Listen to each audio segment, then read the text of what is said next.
स्वागत है आपका सामाजिक ज्ञान पे। आज हम एक कहानी पढ़ेंगे जिसका शीर्षक है सबसे सुंदर लड़की। हम सभी सुंदरता की ओर आकर्षित होते हैं। सच्ची सुंदरता तन की नहीं मन की होती है। एक सुंदर लड़की अपने जन्मदिन पर मिला उपहार किसी दूसरी लड़की को क्यों दे देती है, आओ इस कहानी में पढ़ें। समुद्र किनारे एक गांव था। उसमें एक कलाकार रहता था। वह दिन भर समुद्र की लहरों से खेलता, जाल डालता और सीपियाँ बटोरता। समुद्र उसके जाल में रंग बिरंगी कौड़ियाँ, सुंदर सुंदर शंख, विचित्र पत्थर और ना जाने क्या क्या भर देता। उससे वह तरह तरह के खिलौने और मालाएं बनाता और पास के नगर में बेच आता। कलाकार का एक बेटा था, नाम था हर्ष। उसकी उम्र अभी 11 की भी नहीं थी, पर समुद्र की लहरों में ऐसे घुस जाता जैसे तालाब में बतख। एक दिन कलाकार के एक रिश्तेदार का मित्र कुछ दिन छुट्टियां बिताने वहां आया। उसके साथ उसकी बेटी मंजरी भी थी। 9-10 वर्ष की थी, पर थी बहुत सुंदर। हर्ष बड़े गर्व से उसका हाथ पकड़कर उसे लहरों के पास ले जाता। एक दिन मंजरी ने कहा, तुम्हें डर नहीं लगता? तभी एक बड़ी सी लहर पर दौड़ती हुई हर्ष की ओर चली आ रही थी, जैसे उसे निगल ही जाएगी। मंजरी चीख उठी, पर हर्ष उछलकर उस लहर पर सवार हो गया और किनारे आ गया। मंजरी भी मन ही मन चाहती थी कि वह भी समुद्र की लहरों पर तैर सके, पर वह डरती थी। जब वह वहाँ की दूसरी लड़कियों को ऐसा करते देखती तो उसका भी यह सब करने का बड़ा मन होता और ज़रूरी लगता था, विशेष रूप से कनक को, जो हर्ष का हाथ में हाथ डालकर तूफानी लहरों पर दूर निकल जाती। कनक एक गरीब लड़की थी। उसके पिता एक दिन नाव लेकर गए तो लौटे ही नहीं।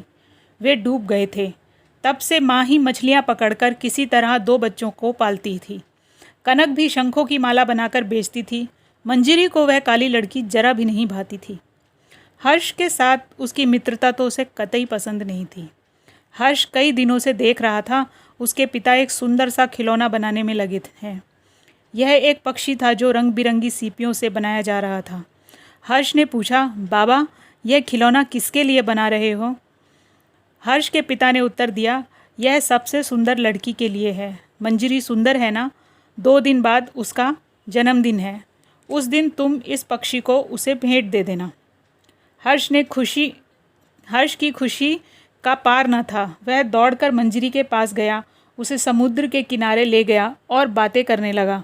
मंजरी के जन्मदिन के बारे में बातें करते करते वे दूर तक समुद्र में चले गए। सामने एक छोटी सी चट्टान थी। हर्ष ने कहा, आओ उस चट्टान तक चलें। मंजरी काफ़ी निडर होकर चली थी, बोली चलो। तभी हर्ष ने देखा सामने बड़ी सी चट्टान पर कनक बैठी है। कनक वहाँ से चिल्लाई, हर्ष यहाँ आ जाओ। मंजरी, वहाँ नहीं आ सकती, तुम इधर आ जाओ। हर्ष ने जवाब दिया। मंजरी ने भी कनक को देखा। उसे ईर्ष्या हुई। वह वहाँ क्यों नहीं जा सकती? वह क्या उससे कमज़ोर है? वह यह सोच ही रही थी कि उसे एक बहुत सुंदर शंख दिखाई दिया। अनजाने ही उस ओर बढ़ गई। एक बड़ी लहर ने उसके पैर उखाड़ दिए। वह चट्टान की दिशा में बहने लगी। उसे होश ही नहीं था। यह सब आनन फानन में हो गया। हर्ष ने देखा तो चिल्लाता हुआ उधर बढ़ा, पर तभी एक और लहर आई और उसे मंजरी से दूर ले गई। अब निश्चित था कि मंजरी बड़ी चट्टान से टकरा जाएगी, परंतु उसी समय कनक क्रुद्ध लहरों और मंजरी के बीच आकर कूद गई। उसने मंजरी को अपने हाथों में थाम लिया। कुछ ही क्षणों में तीनों छोटी चट्टान पर थे। हर्ष और कनक ने मिलकर मंजरी को लिटाया, उल्टा करके पीठ मली। उससे उसके पेट का पानी बाहर निकल गया। मंजरी को होश आया। उसने आंखें खोली। अब वह एकदम सुरक्षित थी। वह बार बार कनक को देख रही थी।